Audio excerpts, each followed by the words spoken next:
Hello students. आज की इस वीडियो में हम सॉल्व करेंगे 8.1 क्लास 9th का question number 2। So that diagonals of a square are equal and bisect each other at right angles. हमें इस क्वेश्चन में ये बताना है कि जो स्क्वायर के डायगोनल्स होते हैं वो इक्वल होते हैं और एक दूसरे को बाइसेक्ट करते हैं। बाइसेक्ट यानी होता है एक दूसरे को बराबर हिस्सों में काटना, और साथ ही साथ राइट एंगल्स पर वो बाइसेक्ट करते हैं, ये हमें बताना है। तो इसको करने से पहले हमें गिवन लिखना पड़ेगा। गिवन में जो दे रखा है, हमें क्या दे रखा है कि ए बी सी डी एक स्क्वायर है, तो हम इसको लिख लेंगे कि ए बी सी डी एक स्क्वायर है। ठीक है, ए बी सी डी एक स्क्वायर है, इसको हम बना भी लेंगे। तो ए बी सी डी एक स्क्वायर बना लिया है। इसको डायगोनल्स हैं ए सी एंड बी डी, और ये कहीं पे कट कर रहे हैं यानी ऊपर कट कर रहे हैं। और यहाँ से जो एंगल हमारे 4 एंगल बनने हैं, एंगल 1, एंगल 2, एंगल 3, एंगल 4, और ये एंगल सभी जो है 90 डिग्री पे कट कर रहे हैं, जैसे कि यहाँ पे शो किया हुआ है। अब हमें प्रूव क्या करना है? प्रूव ये करना है कि जो हमारा ए सी होगा, ए सी बी डी के इक्वल होगा। दूसरी बात, ओ ए इक्वल्स टू में ओ सी होगा, यानी ओ ए और ओ सी, क्योंकि बाइसेक्ट है। बाइसेक्ट मतलब इस डायगोनल को बाइसेक्ट करना, मतलब ओ ए इक्वल्स टू ओ सी, दो हिस्से बराबर होना। ओ बी इक्वल्स टू में ओ डी, और एंगल हमारे 1, 2, 3, 4 है वो सभी 90 डिग्री के इक्वल होंगे। तो इसको सॉल्व करना है। तो जैसे कि हमने फर्स्ट क्वेश्चन किया हुआ था, सेम टू सेम बिल्कुल पहले वाली चीज़ तो हम वैसे ही प्रूव करेंगे कि ए सी और बी डी हमें, अगर हमें चाहिए ए सी एंड बी डी, तो कौन सा ट्रायंगल लेना पड़ेगा। तो देखिए, अगर हमें ए सी चाहिए तो ट्रायंगल ए सी और ये यानी ए बी सी ट्रायंगल लेना पड़ेगा। और अगर हमें बी डी चाहिए तो हमें लेना पड़ेगा डी ए बी, यानी इन दो ट्रायंगल को लेंगे तभी हमें ए सी और बी डी मिल पाएगा। तो चलिए इसको सॉल्व कर लेते हैं। तो लिखने का तरीका हमारा वही रहेगा कि in triangle D A B and C B A, उसी तरीके से बिल्कुल। तो इन दोनों ट्रायंगल में हमें क्या क्या मिल रहा है, तो अगर देखा जाए तो डी ए बी और सी बी ए, यानी D A B C B A, यानी ये वाली जो साइड है वो तो कॉमन मिल रही है। तो जब मैं ऐसे चल रहा हूँ तो मुझे ए बी मिल रहा है, और जब मैं उधर से आ रहा हूँ तो सी बी यानी बी ए मिल रहा है। तो मैं इसको लिख सकता हूँ, क्यों, इसको लिख देंगे कॉमन, क्योंकि ये कॉमन है, तो कॉमन लिख दिया। दूसरी बात, और हमें क्या मिल रहा है, ई डी, क्योंकि अगर इस ट्रायंगल को वैसे बना रहे हैं, इस ट्रायंगल को बना रहे हैं, तो डी ए और सी बी दो साइड्स हैं जो आपस में इक्वल होंगी। क्यों? क्योंकि ये स्क्वायर है, तो स्क्वायर की अपोजिट साइड्स इक्वल होती हैं। तो लिखेंगे साइड्स ऑफ स्क्वायर, क्योंकि स्क्वायर की साइड्स हैं तो सभी साइड्स इक्वल होती हैं, तो इस वजह से ये भी इक्वल हो गया हमारा। दो चीज़ मिल गई हमें, एक और तीसरी चीज़ बतानी है, इससे हम दोनों ट्रायंगल को इक्वल कर पाएँ। तो देखिए, अगर डी ए बी देखें और सी बी ए, तो इसमें एंगल ए है और एंगल बी दोनों 90 के होंगे क्योंकि स्क्वायर है। तो हम लिख सकते हैं कि एंगल ए इक्वल्स टू में एंगल बी, तो इसका रीज़न हो जाएगा 90 डिग्री के दोनों, इसलिए। अब यहाँ पे हमें तीन चीज़ मिल गई है। अब वो मिली कैसे है? सबसे पहले इसमें साइड मिली है, फिर एंगल मिला है, फिर साइड मिली है। बिल्कुल इसी तरीके से यहाँ पे पहले साइड मिली है, फिर एंगल, फिर साइड।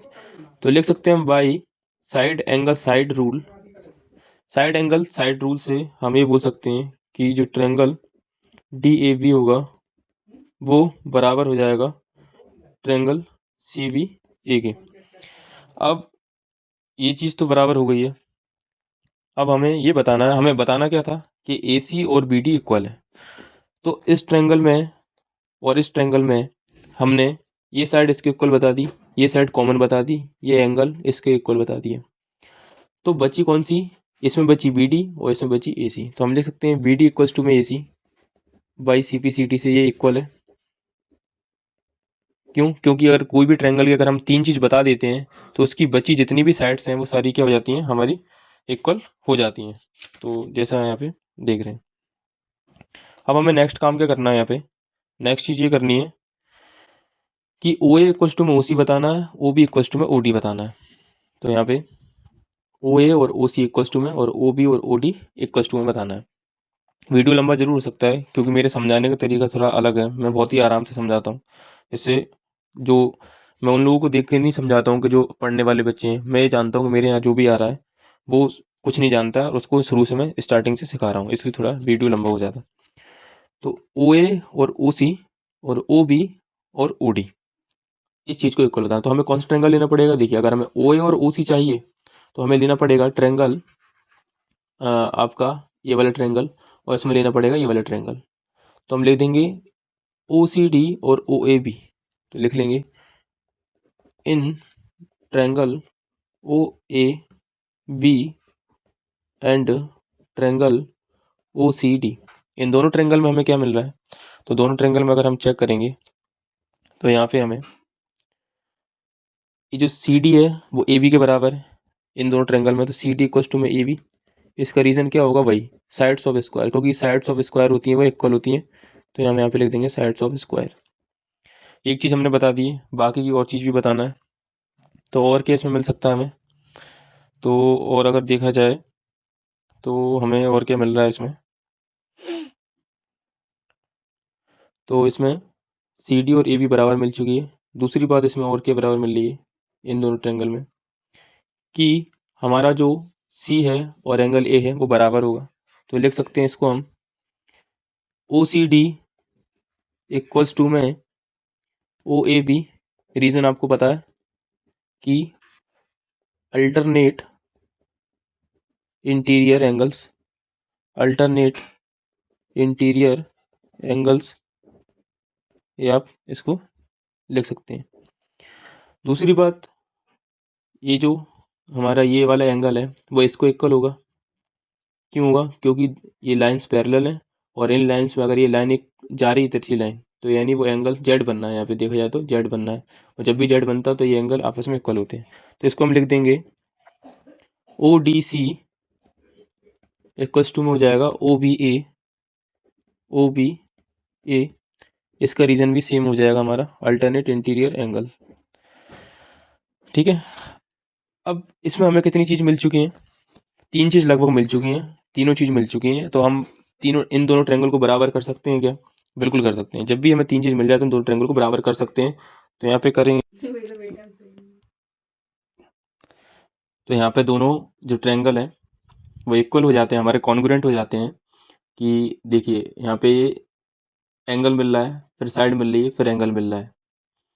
इसमें भी एंगल मिल रहा है, साइड मिल रहा है, फिर एंगल मिल रहा है। ठीक है।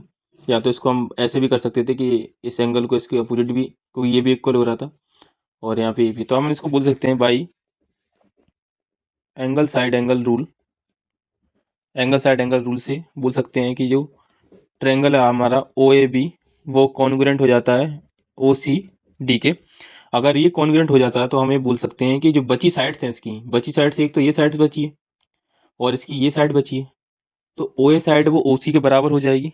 तो हम लिख सकते हैं ओ ए इक्वल्स टू में O C and O B equals to में ओ डी। तो ओ बी इक्वल्स टू में ओ डी, ये भी लिख सकते हैं। तो हमारा जो ये वाला ये था, ये भी इसको ही प्रूव कर दिया है। ठीक है। अब लास्ट बचता है, इसको हल हो जाएगा ये कि एंगल हमारा जो 1 2 3 4 है वो आपस में 90 डिग्री के हैं। तो इसके लिए हमें क्या करना पड़ेगा? नेक्स्ट पेज ले लेता हूँ मैं यहाँ पे। तो करना क्या है यहाँ पे कि ये देखना हमें कि एंगल 1 एंगल 2 एंगल 3 एंगल 4 लेना है। तो इसमें ये बताइए कि एंगल हमारा जो 1 है, हमारा जो एंगल जो 1 है, तो हमारा अगर मैं एंगल 4 और एंगल 3 को अगर मुझे चाहिए तो इन दोनों ट्रायंगल को लेना पड़ेगा, इन दोनों ट्रायंगल को। तो अब हम लेंगे इन triangle O A D and triangle O A B. तो इन दोनों ट्रायंगल में हमें ओ ए तो कॉमन मिल रहा है, तो लिख लेंगे ओ ए इक्वल्स टू में ओ ए, और इसका रीज़न जो हो जाएगा वो हो जाएगा कॉमन, ये कॉमन है। और इसमें उसके बाद क्या है, ये जो साइड है हमारी, ये साइड और ये साइड इक्वल है, क्योंकि स्क्वायर में सभी साइड इक्वल होती हैं। तो ए डी इक्वल्स टू में ए बी, क्यों लिख लेंगे, ये क्या है इक्वल। इक्वल क्यों है? क्योंकि साइड्स ऑफ स्क्वायर है। ठीक है। और इसमें जो हमारा एंगल ये वाला है वो कॉमन मिल रहा है। ठीक है। तो इसमें दो चीज़, और यहाँ पे जो है थर्ड चीज़, और वो क्या है कि ओ बी इक्वल्स टू में ओ डी, क्योंकि हमने पहले ही प्रूव कर दिया है। तो ओ बी इक्वल्स टू में ओ डी है, क्यों है? क्योंकि ऑलरेडी प्रूव, ये चीज़ हमने ऑलरेडी प्रूव कर रखी है। तो हमें यहाँ पे तीनों ही चीज़ इक्वल मिल गई है, तो हम बोल सकते हैं by side side side rule से, ठीक है, रूल से दोनों ट्रायंगल इक्वल हो जाते हैं। ओ ए डी कॉन्ग्रुएंट हो जाएगा ट्रायंगल ओ ए बी के, और ओ ए डी कॉन्ग्रुएंट हो जाएगा ओ ए बी के। और अब हम बोल सकते हैं हमारा जो एंगल 3 है वो 4 के इक्वल है। एंगल 3 और एंगल 4 आपस में क्या है? Equal by C B C D, क्योंकि अगर दो ट्रायंगल हमारे इक्वल कर देते हैं हम किसी तरीके से, तो बाकी बचे पार्ट से सभी इक्वल हो जाते हैं। अब हमें बोलना क्या है कि एंगल 3 और एंगल 4 जो है, 4 दोनों की जुड़ के आता है 180 डिग्री। एंगल 3 की वैल्यू एंगल 4 है, तो एंगल 4 प्लस एंगल 4 लिख सकता हूँ मैं, और जो हो रहा हमारा 180 के इक्वल। एंगल 4 को ऐड करेंगे तो 2 एंगल 4 हो रहा है, जो कि होता है 180 के इक्वल। एंगल 4 इधर ही रहने देंगे, क्योंकि कैलकुलेशन हो नहीं पाएगा, 2 को उधर ही सेंड करना पड़ेगा, तो 2 को उधर हमने भेजा, तो 2 से किया तो आएगा 90 डिग्री। अभी यहाँ पे एंगल 4 कितना आ चुका है? 90 डिग्री आ चुका है। और एंगल 4 हमारा जो है वो एंगल 2 के भी इक्वल होगा, क्योंकि वर्टिकली अपोजिट एंगल है। तो हमारा एंगल 4 इक्वल टू में एंगल 2, और एंगल 4 की वैल्यू कितनी है हमारे पास? तो एंगल 4 की वैल्यू हमारा 90 डिग्री, तो यहाँ पे लिख देंगे 90 डिग्री, तो एंगल 2 भी 90 डिग्री हो गया। और जब एंगल 2 हमारा यहाँ पे एंगल 2 90 डिग्री है, ठीक है। और तीसरी चीज़ क्या है? एंगल 4 और एंगल 3 इक्वल है, तो एंगल 4 और एंगल 3 भी इक्वल है, तो एंगल 3 भी हमारा हो जाता है 90 डिग्री के इक्वल, ठीक है। और एंगल 3 है, यहाँ पे देखेंगे हमारा जो एंगल 3 है वो एंगल 1 के इक्वल है। एंगल 3 हमारा जो है 3 था, एंगल 3 एंगल 1 इक्वल है, तो हम लिख देंगे एंगल 1 इक्वल टू में एंगल 3, जो कि कितना है? वो भी 90 डिग्री है। तो यहाँ पे हमारे जितने भी चारों के चारों एंगल्स थे वो सारे इक्वल आ चुके हैं, कहा जाए तो सभी 90 डिग्री इक्वल आ चुके हैं। यहाँ पे हम देख सकते हैं कि हमारा एंगल 3 एंगल 4 तो इक्वल ही था, और एंगल 4 की वैल्यू 90 डिग्री निकाली, तो एंगल 4 एंगल 2 के भी इक्वल है, तो एंगल 2 भी 90 डिग्री, एंगल 3 भी 90 डिग्री, एंगल 1 भी 90 डिग्री। तो हम बोल सकते हैं यहाँ पे जो हमें प्रूव करना था, जो हमें लास्ट वाला पॉइंट जो प्रूव करना था उसको प्रूव कर चुके हैं। तो हम यहाँ पे लिख देंगे देयरफॉर, तो angle 1 angle 2 angle 3 angle 4 equal to में 90 डिग्री, और यहाँ पे लिख देंगे हम हैंस प्रूव्ड।